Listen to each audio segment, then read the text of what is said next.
In this video, I'm going to teach you how to fix the Twilio rate limit error in make.com.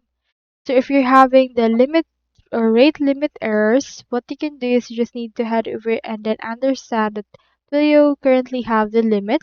So for example, what we can do is we can just add a sleep module. So click onto this icon right here to look for tools, or you can also click onto this connection between the Google Sheets and Twilio.